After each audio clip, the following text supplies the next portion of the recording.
In today's video, I want to answer a viewer's question that I got on another video. It was all about creating a calm and easy to manage home so that you have more time in your day and in your life to really focus on the things that you love. All of us want to have a beautiful, calm, simplified, intentional home that we can come home to after a busy, chaotic day and have a place that feels like our nest, a place of refuge when the world around us is moving so fast. And of course, the simple answer here is to just live with less stuff, because that obviously makes it so much easier to manage your space. But just living as a human being, we collect random things throughout the week, throughout the day, especially if you live with other people or you're like me and you have young children. We just collect things. So that's what I want to walk you through in today's video, is what to do with all of the random things that don't yet have a home. So I'm going to read you the question that I got from this viewer, and she says, amazing tips, and your perspective is right on point. The emotional and mental drain is exactly as you described, and it will just perpetuate without finally doing something about it. And then she said, please, please, please make a video on what to do with things that don't have a home. That's my biggest struggle. I honestly think this is a question that so many of us can relate with, even if you tend to lean towards a more minimalish lifestyle like I do. And as I reflected on her question, I realized that the root of 90% of our clutter is because things don't yet have a home. So I want to give you some steps to follow and just a simple process that you can implement in your own home, in your day-to-day life, to help you get a handle of all of the random things that don't yet have a place in your home so that they don't keep coming back. Hello everyone, if you're new here, my name is Krista and this is The Slow Creative, a space where I share all things living and working in a simplified, intentional way so that we have more time and energy and capacity for living the life we want to live and focusing more on the things that truly matter to us. Although I'm not a decluttering and an organization channel, I do share tips like that here because having a simplified home has been one of the biggest game changers and the most significant shift in helping me feel more at ease, more calm, and have just a greater capacity for doing the things that I love, whether it is growing this YouTube channel, focusing on my creative hobbies and pursuits, spending time with my family to experience the moment with them. There's so many things that I love to do, and I don't want my home to be the source of an energy drain and a place of dread.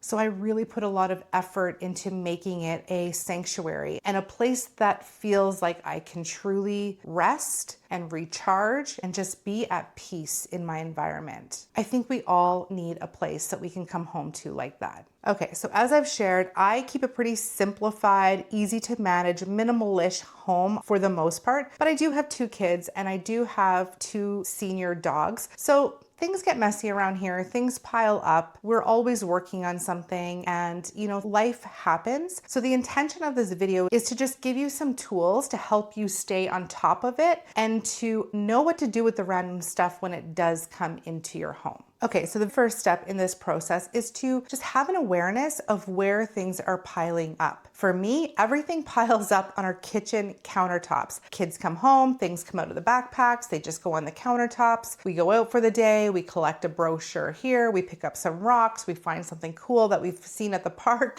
and then we come home and it just all lives on the countertops. So it just becomes a bit of a dumping ground when we don't know where to put things or we're in a hurry. It's our main living space, so it kind of makes sense. For you, you may find that things tend to accumulate in a storage room. Maybe it's become a bit of a dumping ground with random things that you don't know what to do with. Maybe you have a mudroom or an entryway where just you drop everything and it's just become this kind of cluttered, disorderly space that feels really chaotic and stressful every time you look at it. When you can have an awareness of where these random things tend to pile up, it helps you have a clear understanding of where your natural drop zones are, and that's going to be a really good place to implement systems, which I will talk about in a moment. So step 2 in the process is to clear the easy stuff first. Because everything accumulates on my kitchen countertops, what I like to do is just go to the countertops and just start taking out anything that I can see that is trash, that needs to go in the recycling bin, that I know for sure we're not going to keep, and just get it out of the pile so that I'm only dealing with the actual things that I know we're going to keep. This is just going to give you some space to think, and the pile will feel instantly less overwhelming. Step 3 is to sort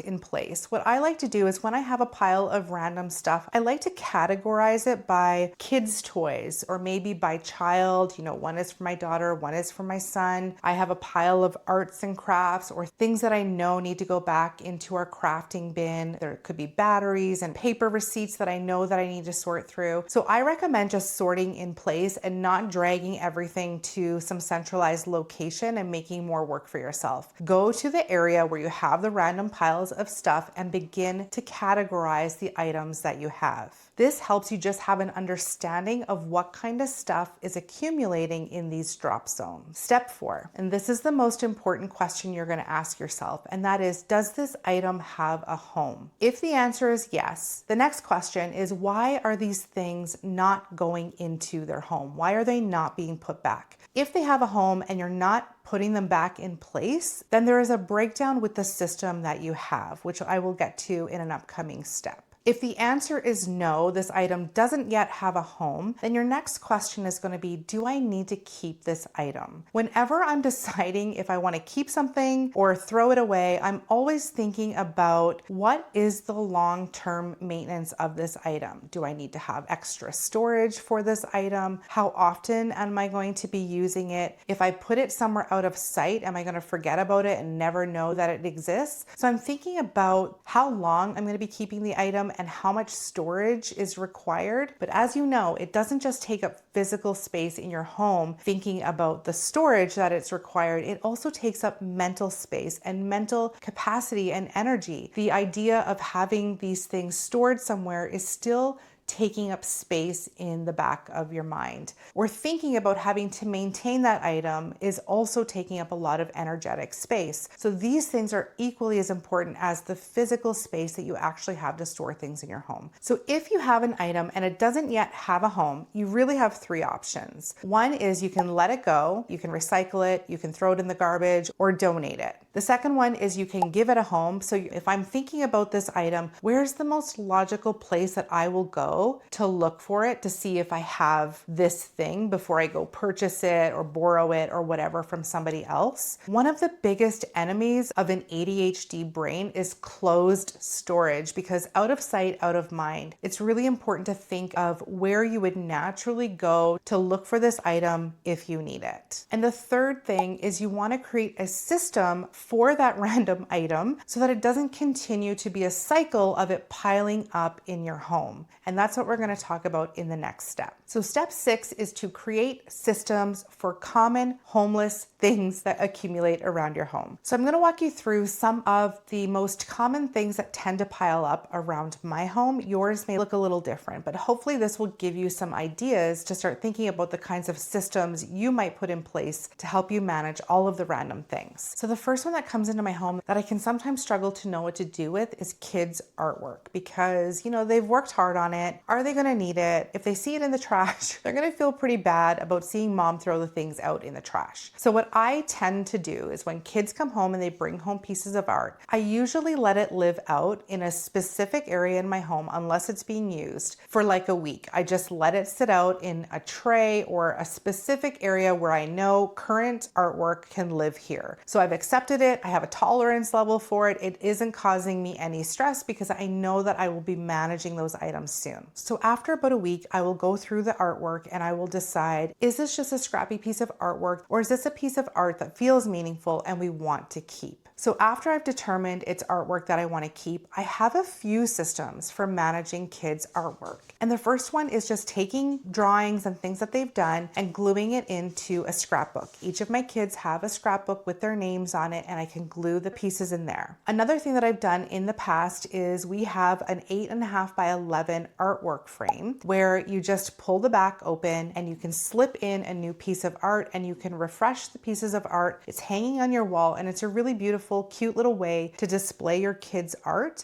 And when that gets kind of full, or it feels like the art in there is no longer meaningful, you can recycle it or you can get rid of it. Another thing that I have for bigger pieces of art that we want to keep is my kids each have an art portfolio bag, and it sits in their closet in their room. So anytime my kids do a big piece of art that is really cool that I think we may want to keep, I'll put it in there. And then I will go through that weekly art bin. I will go through the portfolio or through the frame, and I will just toss pieces that no longer feel meaningful or have served their purpose and we're ready to move on. I know art is kind of a tricky one where mom guilt can set in, but I try to remember too that it's really about the experience and the skills that they're building, and all of that is far more important than the outcome itself. And of course, I do keep the really cute, meaningful pieces that I truly love or my kids truly love. I would never recycle or put anything in the garbage. That is really important to them. So the next one is paper and mail that come into your home, which can really accumulate, I know. For the most part now, most of the things that I have are electronic. So that's one thing that I recommend is if you're getting a lot of paper that's accumulating, is to just, wherever you can, make your bills and things electronic. And for anything that can't be electronic, I have a little file that sits next to my desk. I throw it in the file and I know that I need to tend to it. Another really handy thing to do is just to put a little sticker or a little note on your mailbox that says no flyers. If you get a lot of junk mail and it just ends up going in the recycling bin and you don't get a lot of value out of it, you can certainly let your post office know that you don't want to receive any junk mail. Another system that I do is when I have paper items like receipts or business cards come into my home, I will just take a picture of the receipt or the business card and I will upload it into my Apple Notes app. It's very quick to do and it's easy to access, and I don't have all of these random paper piles. Random toys and small items that you're not sure what to do with. We get so many random items come in our home. Our kids went to McDonald's, like last week, they got a couple of Happy Meal toys. They're not ready to get rid of them. So what I often do is I have almost like a little junk bin of toys. The reason I say junk is because I know that they're not super special, but they're new and they may ask for them in a few weeks kind of thing. So I don't want to get rid of them just yet, but I will put them in this bin. All of the random toys go there and it just goes in our playroom. If it's something specific that I know belongs to each child and they want to keep it, then I will find a home for it in their room, either in a toy bin or in a drawer, or I will ask them, where would you like this thing displayed if it's something that they want to keep. Then there's the not sure items. I just had some minor home renovations done here and I had a bunch of random things, like, I don't even know what it's called, but like little metal pieces of things that I don't know if they're important or if they can be thrown out. So anything that's random that I'm not really sure about, I just have a little bin. I put them all in there until I can either ask somebody or Google it or try to figure out where it belongs. And if it's garbage, it gets tossed immediately. And if it's something that belongs to my home, like a piece of plumbing equipment, I have a bin in my storage room where all of those random home things like screws and pieces of the faucet, I don't even know what to call them because I really have no idea. But all of these random bits just belong. I will ask my handyman person or my co-parenting partner, my former husband who comes over and helps me with things around the house. He will tell me if it needs to be kept or not. And then it gets stored in a logical place where I know that I can easily access if he ever needs it. Another system that I want to mention very quickly, because I know so many of you struggle with this, is you have a partner or you live with somebody and they're not as tidy or they don't care about the clutter as much as you do, and it drives you absolutely mad. And what do you do with all of their random things that pile up? I don't really have this problem anymore because it is me here with my kids managing the systems and managing my home. But when I did have a partner, one of the things that I learned from a professional organizer many years ago was to have the catch-all bin and just let it live somewhere where the random items tend to pile up. And again, it was always the kitchen counter. There would be receipts, there would be screws, there would be technical gadgets, there would be business cards from work, pens, all kinds of random stuff belonging to him that I didn't want to throw out because I didn't know what was good, what could be kept or not. But having all of this strewn about the countertops would drive me absolutely mad. And when it would be time to cook dinner, there would be so much mess. I would be super frustrated. So what I would do is I would put everything in a catch-all bin that was strictly for that person. And then I would let them know, if you're looking for such and such an item, it's all in this bin. If you ever need it, that's the first place that you're going to look. and I would try to encourage them to go through the bin to kind of keep on top of it and even offer to help if they needed help, which I know the system is not always the most ideal and your partner may not be super happy with it, but I think it's a really good compromise when you have somebody who's really tidy and likes to have things clutter free, because that eats away at your mental load and drains your energy. I think it's fair to implement a system like that and let them know that that's what's going to happen if they're not going to manage their clutter in a timely fashion. So step 7 is just looking at when things do have a home but they still continue to pile up. This is a breakdown in the system. So you just don't either have a system in place for that item or the system that you have is just not working. So when your systems are breaking down, ask yourself, is it too far? Is it too complicated? Or is it too hidden? It's probably one of those reasons why the items that you have a home for are not making their way to the home. So look at ways you can simplify the systems. So for example, if you have a catch-all bin for your spouse, but that bin is upstairs where most of the items accumulate on your main floor, that could create enough friction that you just don't want to be bothered to bring them into the catch-all bin. So by moving the bin closer to where the items accumulate, it's going to reduce the time and effort and the energy it takes to use the system. Find ways to reduce the steps to make your system as simple and as effortless as possible, or it's not going to happen. Be realistic about what you can do and what's going to reduce the amount of friction it takes to maintain the system long term.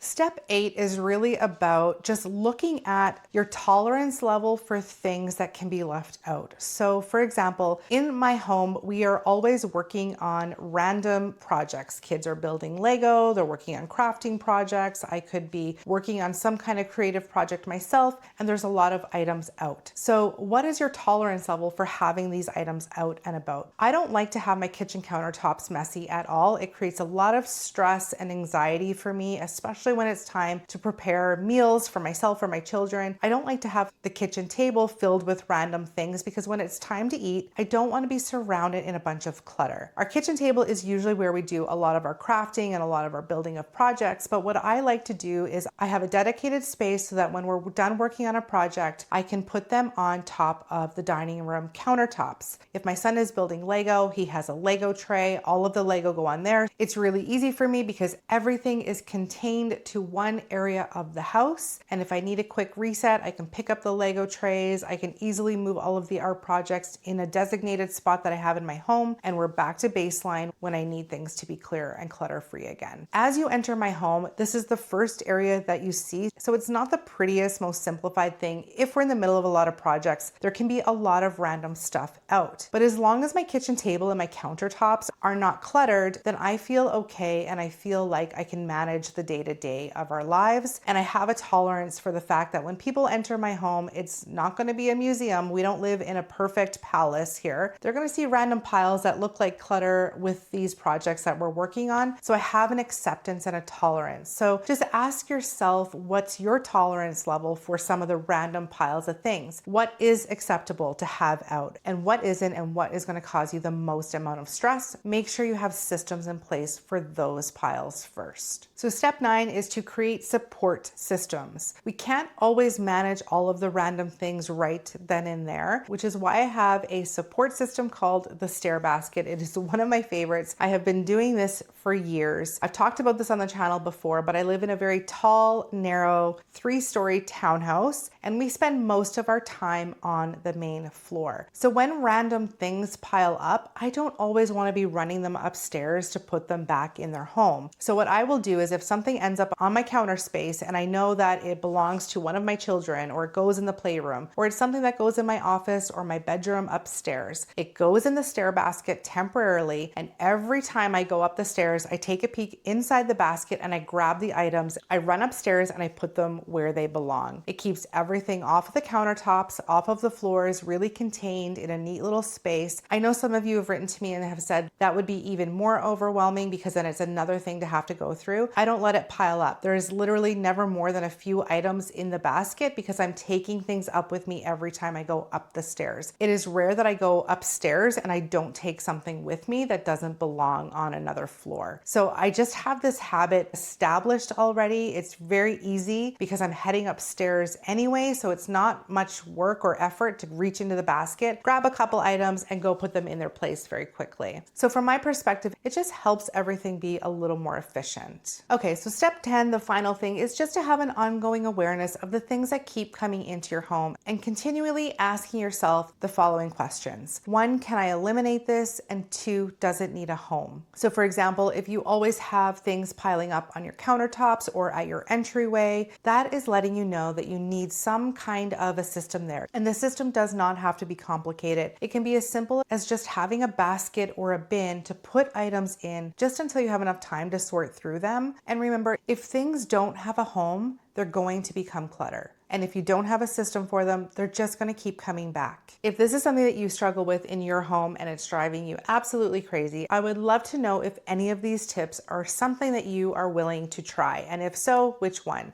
And if you are someone who's got a good handle on all of the random things, or there's something that you do that I haven't mentioned, please share it in the comments below. I love learning and hearing from people in this community, hearing about what you're doing and things that are going to help us all live with a more simplified, intentional home, so that we have more space to really focus on what truly matters to us. Thank you so much for watching, and I will see you again next week. Bye for now.